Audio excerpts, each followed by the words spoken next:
Guys, welcome. Collective reading tayo ngayon. So, tingnan natin kung ano yung energy ng person mo. Be open-minded po, hindi po halos lahat makaresonate, kaya piliin nyo na lamang. And thank you nga po pala sa mga nag-subscribe, lalo na sa mga bumabalik. Marami pong salamat. Give me the message for collective. Ano yung energy ng person mo? Tumalsik to. So, meron ka ditong Ten of Wands reverse.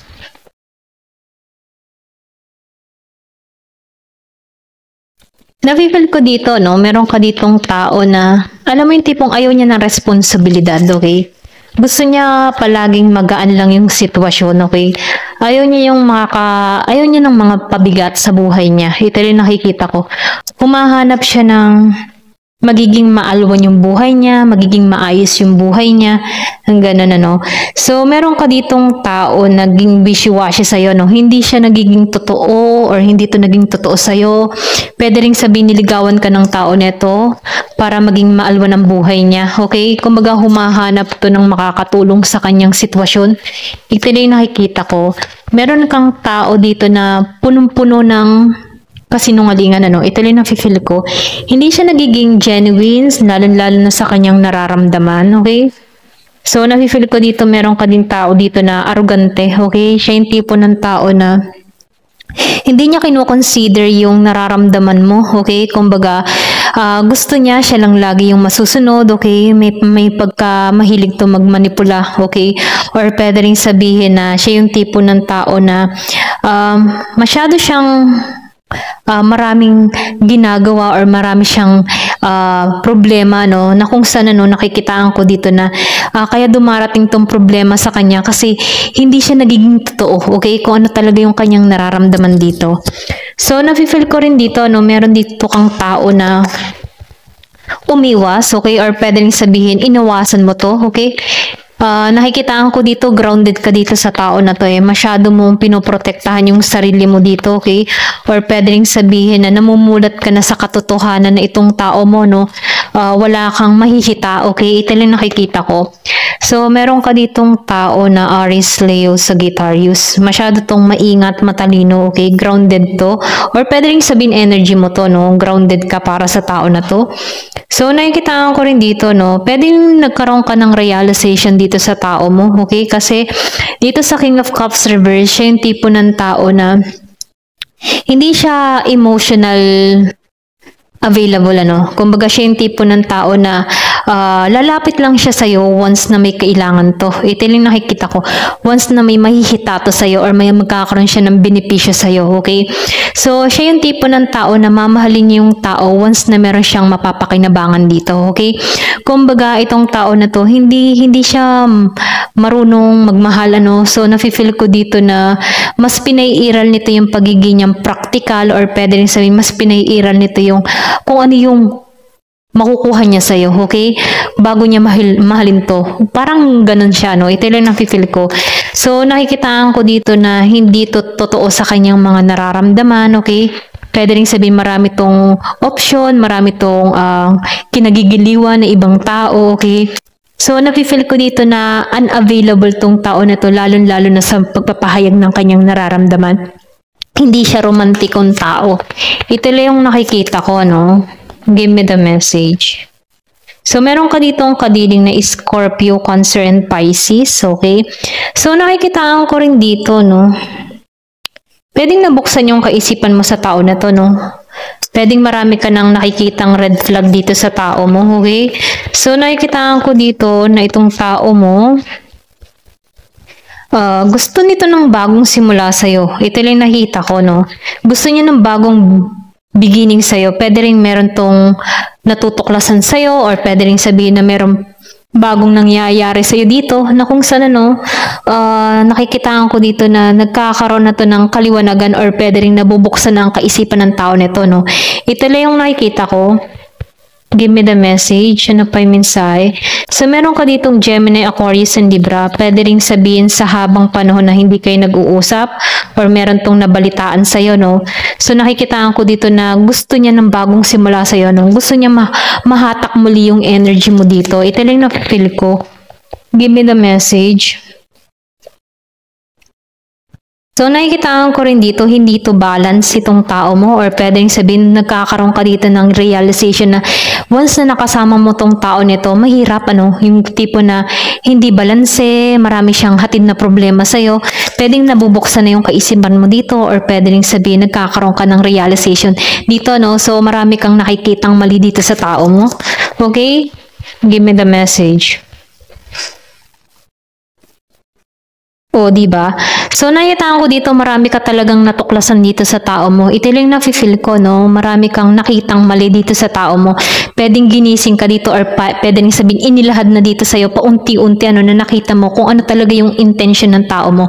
Kumbaga, nakikitaan ko dito yung iba sa inyo, malakas yung pakaramdam or pwedeng sabihin na marunong kang bumasa ng energy ng isang tao. Okay, ito lang nakikita ko, yung bang tipo na nararamdaman mo kapag ang tao ay merong nililihim or hindi nagiging totoo sa'yo.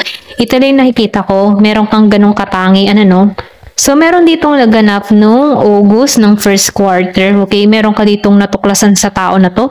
Ito lang yung nakikita ko, nagkaroon ka dito ng kaliwanagan or pwede rin sabihin na meron ditong nakita kang sinyales sa tao na to na parang hindi ka balance, Parang hindi siya yung para sa'yo. Ito lang nakikita ko. So, meron ditong conflict, away, kaguluhan na nangyari sa inyo ng tao na to, Or pwede rin sabihin na nakikita mo to na hatid lang nito igulo sa'yo, Or pwede rin, meron ditong involved na ibang tao na once na nakarelasyon ka ng tao na to, maraming makikigulo or maraming makikisabay, or meron ditong siyang family member or pwede rin kaibigan, family member na aayaw sa connection nyo. Ito rin nakikita ko. So, pwede rin nakita mo to. Ito rin nakikita ko dito. Meron ditong Aries, Leo, Sagittarius, Virgo. Meron Gemini, Aquarius, and Libra. So, nakita ko dito, marami kang sinacrifice sa tao na to. Ang bigat-bigat ng energy ng tao na to. Ito lang yung nakikita ko, So, marami tong pagsisinungaling na ginawa sa'yo, okay? Siya din yung tipo ng tao na pinagdamutan ka nito, Kumbaga, may pagkaabusado. Ito lang yung nakikita ko. Marami kang luha na pumatak sa tao na to, okay? Sa pagbibetray ng tao na to, So, marami tong kasinungaling ang ginawa, Pwede ring sabihin na pinasakay ka ng tao nito, ayan. So, meron dito ang Aries, Leo, Sagittarius, Virgo, Capricorn, Taurus, and Gemini, Aquarius, and Libra. So, nakikitaan ko dito, hindi to naging totoo sa kanyang mga nararamdaman, okay? So, ginusto ka ng tao nito dahil meron siyang makukuha sa'yo or meron tong nakuha na importante sa'yo, okay? So, pero ganun pa man, nakikitaan ko dito na nagkaroon ka ng renewal sa sarili mo or pwede rin sabihin na mas humahanap ka dito ng mas malalim na connection, Kasi nakikita ko dito na bulgar sa'yo or marami kang natuklasan sa tao na to. Pero nafe-feel ko dito, meron ditong gusto ng bagong simula sa'yo or pwede rin meron ditong bagong papasok sa buhay mo, okay? Meron akong nakikita dito, new beginning, transformation. The High Priestess. Pwedeng meron kang hinihiling dito. Ito lang nakikita ko. So, ikaw ngayon nagiging kang balance, Balance ka sa iyong sarili. Alam mo na kung ano yung gusto mong mangyari. Kumbaga, nabubuksan sa iyo lahat-lahat, Nagkaroon ka dito ng sign or signo sa tao na to, Na kung saan, alam mo kung ano yung gusto mo, okay? Kasi malakas yung iyong kutob, marami kang knowledge or marami kang word of wisdom, Marami kang karunungan na pumapasok sa kaisipan mo. Kasi nafe-feel ko dito yung iba sa inyo marunong makabasa ng energy or ramdaman mo ang energy ng isang tao, okay? So, nafe-feel ko dito marami kang red flag na nakikita sa tao na to.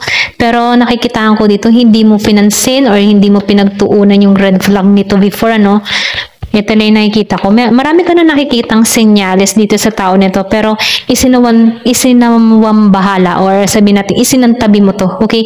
Yung mga red flag na nakikita mo sa tao na to. So, meron ka ditong 8 of Pentacles.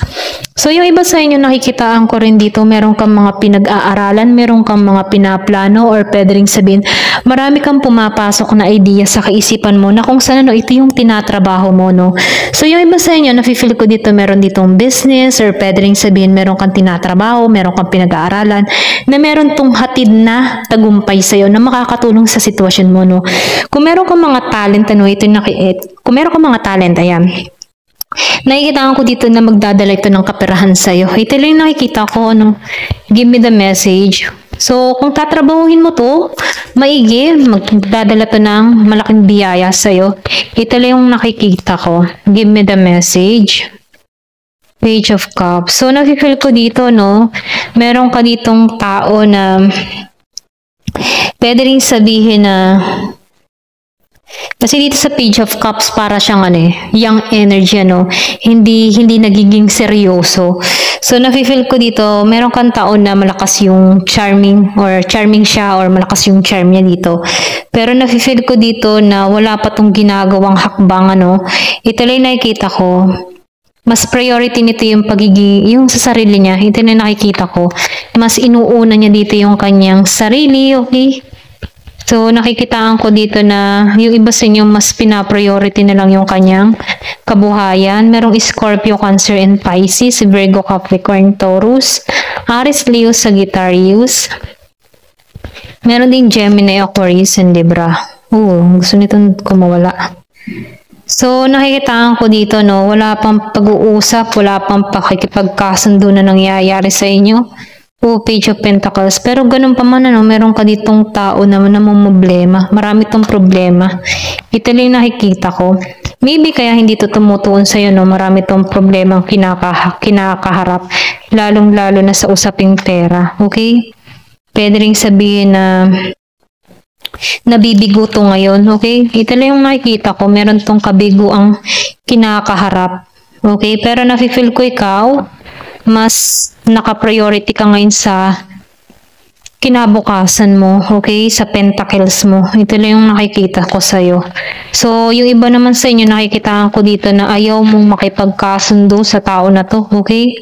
Give me the message. Kasi nakikita mo dito na, or pwede rin meron ka ng vision dito sa tao na to na nakikita mo dito na once na nagsama kayo, parang problema lang ang hatid. Dito lang yung nakikita ko sa'yo, Kahit gusto nito ng bagong simula sa'yo, radar mo na problema. Diba sinabi ko kanina, malakas yung intuition mo, malakas yung kutob mo, okay, may malakas yung, para marunong kang bumasa ng energy. Ramdam mo sa isang tao once na meron tong intention sa'yo. So, nagiging klaros para sa'yo yung mga nakakausap mo, maging dito sa person mo, nabivision mo or nakikita mo na or naliliwanagan ka na hindi. Kumbaga, nababalance mo yung sitwasyon, okay? Yung mga nangyayari, parang napagdudugsong-dugsong mo yung mga puzzle about dito sa tao mo. Okay? Pero ganun pa man, nakikitaan ko dito, yung iba sa inyo malakas yung charisma Meron ditong offer na parating sa'yo, okay? So, nafe-feel ko dito na, di ba? Itong tao mo, hindi siya totoo sa kanyang sarili. Okay? Kumbaga, itong tao mo, hindi siya nagiging totoo sa kanyang nararamdaman, pero malakas pa rin yung charisma nito sa'yo, okay? Pero nafe-feel ko dito, yung iba sa inyo, naive, or pwede rin sabihin na innocent, okay? So, meron ditong harvest. Yung sinabi ko kanina, meron kang tinatrabaho dito. So, ma-achieve mo to, Kung ano man yung mga ginagawa mo, tinatrabaho mo, meron niyang harvest, meron niyang bunga, okay? Sa autumn season, or meron ditong nangyari. Hindi ko lang alam kung kailan yung month ng autumn, pero nafe-feel ko dito yung taglagas, So, nafe-feel ko dito na meron ditong harvest, okay? Sa ganitong buwan. So, meron kang mga pinag-aaralan or meron ka ng inaayos sa sarili mo, So, nakikitaan ko dito yung dark shadow, Kumaga, tinatanggalan mo na yung masasamang bisyo, habit. Ito lang nakikita ko. So, nafe-feel ko dito na mas sinusunod mo yung emotion or yung nararamdaman mo. So, guilt. So, meron ditong nakakaranas ng guilt or pwede rin sabihin, kaya to tinatamaan ng guilt. Kasi gusto ka niya pero alam mo, kita mo na kung anong meron sa tao nito. Kaya alam ng tao nito na hindi na siya makakapasok muli sa buhay mo. Okay? Kumbaga, bukas yung third eye mo. Ito lang yung nakikita ko. Nakikita mo lahat. Nagiging klaro sa'yo lahat. So, malakas yung iyong pakiramdam dito. Okay, nafe-feel mo dito sa tao mo na umpisa pa lamang meron na tong tinatago or nilihim sa'yo. So, nakikita ko dito, meron ditong bagong simula, meron ditong maglalakas loob, Pwede rin sabihin tumungo to sa'yo. sabihin niya na yung katotohanan, okay? Or pwede rin sabihin, bago to magkaroon ng bagong simula sa'yo, kailangan niya maging genuine sa kanyang sarili. Kailangan niya maging totoo sa kanyang sarili, ano? Or pwede rin sabihin, kailangan itong gumawa ng aksyon para makuha kang muli dito, no? Kasi nakikitaan ko dito na nagiging malinaw na sa'yo, eh. Okay? So, nakikita ko rin dito na nako-complete mo yung cycle or natapos mo na yung cycle dito sa tao na to, no? So, nakikita ko dito yung pagbabago or pwede rin sabihin andito ka sa pagbabago. Ito yung gusto mong mangyari, pagbabago. Kasi nakita mo yung katotohanan, no? Kumbaga nakikita mo sa mata ng isang tao kapag nagsasabi ng totoo, okay? Nalalabas sa kanyang expression sa mukha niya, yung kinikilos niya kung nagiging siyang totoo sa kanyang mga nararamdaman kasi nakikita ko dito na basa mo sa mata ng tao na to. So, nakikita ko dito na meron dito nag-a-isolate or pwede rin sabihin, merong umiiwas or pwede rin iniiwasan ka ng tao na to, okay? Kasi alam ng tao na to na malakas yung pakaramdam mo at ramdam niya dito na alam mo yung iniisip or takbo ng kanya or nagiging klaro na sa'yo ang lahat. Ano? Ito lang nakikita ko. Meron ditong 1551. Okay? Ito lang yung mensahe sa'yo. Ayan. Hanggang dito na lamang po. Thank you for watching. Love and peace.